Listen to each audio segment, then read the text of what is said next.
നമസ്കാരം.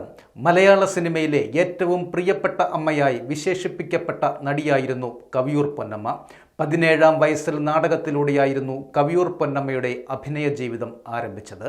20-ാമത്തെ വയസ്സിൽ സത്യൻ്റെയും മധുവിൻ്റെയും അമ്മയായി വേഷമിട്ട് ഏവരെയും അത്ഭുതപ്പെടുത്തിയ പ്രകടനം കാഴ്ചവെച്ച പൊന്നമ്മ സിനിമയിലെ അവസാന നാളുകൾ വരെയും ഏറ്റവും തന്മയത്വത്തോടെ അമ്മ വേഷങ്ങൾ അവതരിപ്പിച്ചു.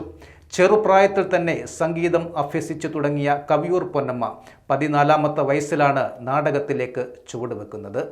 തോപ്പിൽ ഭാസിയുടെ പ്രശസ്തമായ മൂലധനമായിരുന്നു ആദ്യകാലങ്ങളിൽ കവിയൂർ പൊന്നമ്മ ഭാഗമായ പ്രധാന നാടകങ്ങളിൽ ഒന്ന്.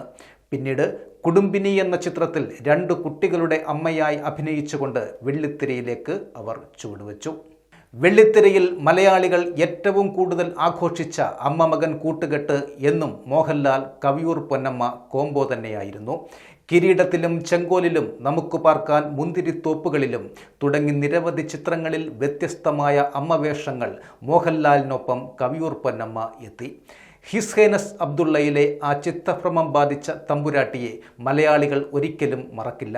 മമ്മൂട്ടിക്കൊപ്പവും അമ്മ വേഷങ്ങളിൽ കവിയൂർ പൊന്നമ്മ എത്തിയിരുന്നു. പൊന്നമ്മയുടെ കരിയറിലെ ഏറ്റവും മികച്ച പെർഫോമൻസുകളിലൊന്നായിരുന്നു തനിയാവർത്തനത്തിൽ മമ്മൂട്ടി അവതരിപ്പിച്ച ബാലൻ മാഷിന് വിഷമൊഴിച്ച് ചോറൂട്ടി നൽകുന്ന രംഗം. ഏറ്റവും ഒടുവിൽ ആണും പെണ്ണുമെന്ന ആന്തോളജിയിൽ ആഷിഖ് അബു ഒരുക്കിയ റാണിയിൽ ഇതുവരെ കാണാത്ത കവിയൂർ പൊന്നമ്മയായിരുന്നു മലയാളികൾ കണ്ടത്. സ്ഥിരം അമ്മ വേഷങ്ങളിൽ നിന്ന് മാറി നിഗൂഢമായ പൊട്ടിച്ചിരിയുമായാണ് ആ കഥാപാത്രം പ്രേക്ഷകർക്ക് മുന്നിൽ എത്തിയത്. കവിയൂർ പൊന്നമ്മയെ മലയാള സിനിമ അമ്മ വേഷങ്ങളിലേക്ക് ചുരുക്കരുതായിരുന്നു എന്ന അഭിപ്രായങ്ങൾ വരെ ആ കഥാപാത്രം ഉയർത്തിയിരുന്നു. അഭിനേത്രി എന്നതിനപ്പുറം ഒരു നല്ല ഗായിക കൂടിയായിരുന്നു കവിയൂർ പൊന്നമ്മ. ഗായികയായി കലാരംഗത്തേക്ക് പ്രവേശനം നടത്തിയ ശേഷമായിരുന്നു പൊന്നമ്മ അഭിനയത്തിലേക്ക് ചുവടുവെച്ചത്.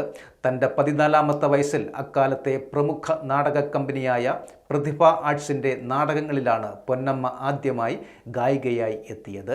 ഡോക്ടർ എന്ന നാടകത്തിൽ ആദ്യമായി പാടി ചലച്ചിത്ര പിന്നണി ഗാനരംഗത്ത് 1963 കാട്ടുമൈന എന്ന സിനിമയിലൂടെയാണ് അവർ അരങ്ങേറ്റം കുറിച്ചത്.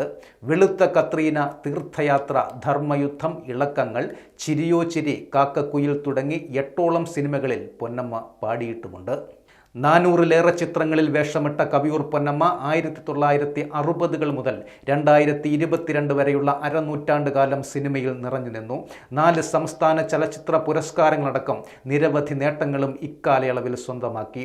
1971, 1972, 1973 എന്നീ വർഷങ്ങളിൽ തുടർച്ചയായും പിന്നീട് 1994-ൽ മികച്ച 2ാമത്തെ നടിക്കുള്ള പുരസ്കാരവും അവർ സ്വന്തമാക്കി.